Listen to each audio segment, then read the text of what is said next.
and hello everyone, my name is Nar Ardini Bintino. So today I would like to demonstrate my water filter that I have designed.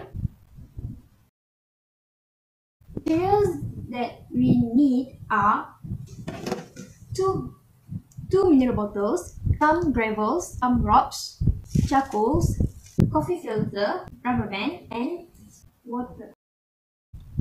Alright, so the first step is we need to cut this mineral bottle.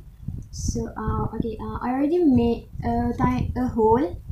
So this bottle will be the our filtration system, and this bottle will be our container to collect the water that has been filtered.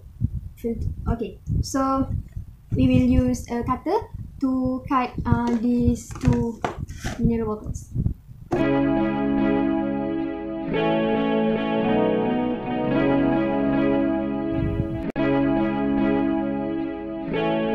After we have put our sand, so we will put pebbles.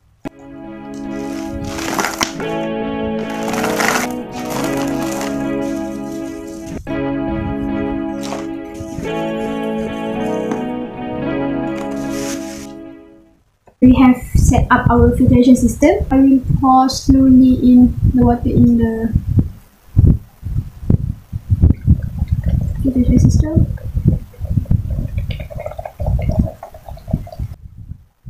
And cook. So we already get our filtration water. So this water is already clear. This is what we get.